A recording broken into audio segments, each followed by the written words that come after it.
오늘은 남학생들이 많이 궁금해하실 것 같은데요. 수의사는 과연 군복무를 어떻게 할 수 있는지, 수의사를 위한 군복무 제도가 따로 있는지에 대해서 한번 설명을 드려볼게요. 수의대생이 군복무를 해결하는 방법은 크게 보면 두 가지가 있어요. 첫 번째는 일반 그냥 남학생들처럼 일반적인 군대, 뭐 육군, 해군, 공군, 카투사 이런 식으로 군복무를 해결하는 방법이랑 수의사가 갈 수 있는 공중방역 수의사 또는 수의장교로 군복무를 해결하는 방법이 있습니다. 저는 그 중에 공중방역 수의사라는 제도를 통해서 군복무를 해결했고요. 그래서 공중방역 수의사에 대해서 조금 간단히 설명을 드릴게요. 공중방역 수의사는 시군청이나 도에 있는 연구소 혹은 검역본부에서 동물 방역과 관련된 업무나 축산물 위생 또는 검역과 관련된 일을 하는 3년 동안 계약된 계약직 공무원으로 일을 할 수 있어요. 요즘 일반 군복무 기간이 2년이 채 안 되기 때문에 3년 동안 공중방역 수의사로 일을 하는 게 어떤 메리트가 있느냐 라고 궁금해 하시는 분들도 계실 텐데, 저는 개인적으로는 내가 재수, 삼수 아니면 장수를 통해서 수의대에 진학하지 않고 현역 정도로 수의대에 입학했다면 공중방역 수의사라는 제도를 이용해서 3년간 대체 복무를 하는 게 어느 정도의 이점이나 장점을 가지고 있다고 생각을 하거든요. 그 장점과 그리고 단점에 대해서 조금 설명을 드리겠습니다.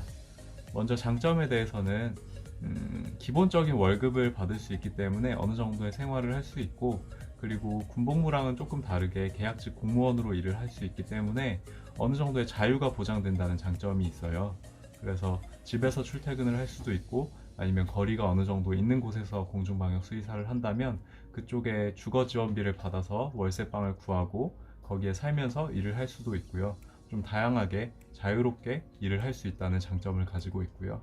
수의사는 직업 특성상 수의대를 졸업하고 사회에 진출하게 되면 다양한 사회 경험을 해볼 기회가 되게 적은 부분이 있어요. 그래서 공중방역 수의사를 하면서 시청에서도 계약직 공무원으로 일을 해보고, 연구소에서 연구직도 조금 경험해 볼 수 있고, 검역본부에 간다면 검역과 관련된 업무도 해볼 수 있기 때문에 사회 구조도 조금 익힐 수 있고, 내 적성이 어떤 분야가 잘 맞는지에 대해서도 조금 판단을 할 수가 있어요. 그래서 그런 장점도 가지고 있습니다.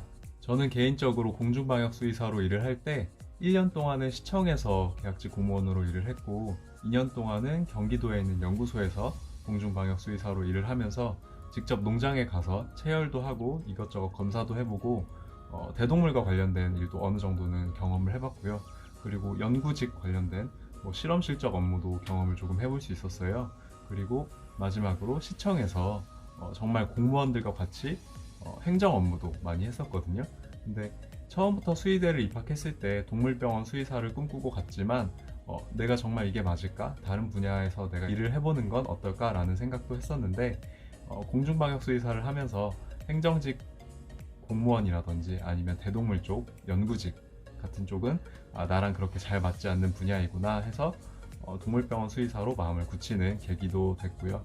그래서 이런 다양한 경험을 통해서 자기의 적성도 찾아볼 수 있고, 그리고 조직화된 구조에서 일을 해보는 경험도 굉장히 좋은 경험이었던 것 같아요. 그럼 단점이라고 한다면 어떤 부분이 있느냐? 아까 처음에 말씀드렸던 것처럼 공중방역 수의사는 3년간 근무를 하는 제도예요. 수의 장교도 마찬가지로 3년 동안 근무를 해야 되거든요. 지금 일반적인 군대의 경우는 2년이 채 안 되기 때문에 시간을 어느 정도 절약할 수 있는 장점이 있어요. 그러니까 사회에 그만큼 더 빨리 진출을 하고 그만큼 경력도 많이 쌓을 수 있고 돈도 많이 모을 수 있겠죠. 근데 공중방역 수의사로 일을 한다면 3년 동안은 어쨌거나 거기에 발이 묶이는 거예요. 그렇기 때문에 사회에 진출하는 시기도 어느 정도 늦어지고 경력을 쌓는 것도 어느 정도는 조금 늦어지는 경향이 없지 않아 있거든요. 그래서 그 긴 복무 기간이 단점이라고 말씀을 드릴 수 있고요. 또 한 가지는 언론 매체에서 구제역이나 AI, 요즘은 또 아프리카 돼지열병이 좀 이슈인데, 그런 가축 전염병들이 터졌을 때 공중방역 수의사의 업무가 굉장히 많이 늘어나는 편이에요. 물론 수의직 공무원으로 일하고 계신 공무원들의 업무가 늘어나는 건 당연하지만 그 업무가 공중방역 수의사 업무에도 어느 정도 일정 부분을 차지하고 있기 때문에 살처분 업무라든지 방역 업무라든지 검역 업무가 굉장히 많이 강화가 돼서, 저 같은 경우는 복무를 하는 동안 AI랑 구제역을 다 겪었었거든요. 그 질병이 터지는 기간 동안에는 거의 집에도 가지 못하고 뭐 아침에 출근해서 12시, 1시까지 근무를 하거나 아니면 당직 근무를 섰던 경우도 굉장히 많았어요. 그래서 그런 일반적으로 뉴스에 가축 전염병이 나오면 아, 그런 일이 또 터졌구나 라고 하겠지만, 내가 공중방역 수의사로 일을 할 때 그런 일이 벌어졌다면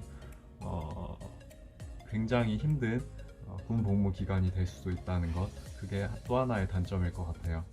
그리고 가장 많이 궁금해하시는 부분이 월급일 것 같아요.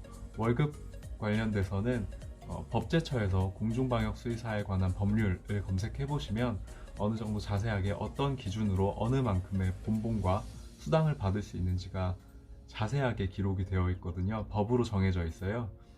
간략하게 먼저 설명을 드리면, 기본급은 제가 벌써 5년 전에 받았던 월급이지만 중위 1호봉, 그러니까 군인으로 치면 중위 1호봉을 기본급으로 받고 거기에 가축 방역 수당과 뭐 여러 가지 수당들이 합쳐져서 총 월급으로 치자면 중소기업에 다니는 직장인들의 월급만큼은 충분히 받으실 수 있고, 그리고 지역에 따라서 조금씩 다르겠지만 만약에 집에서 거리가 있고 출퇴근이 불가능한 곳이라면 그쪽에서 관사를 지원해주는 지역도 있고요. 아니면 내가 월세방을 구한다면 월세를 지원해주는 구청이나 시청 혹은 도도 있어요.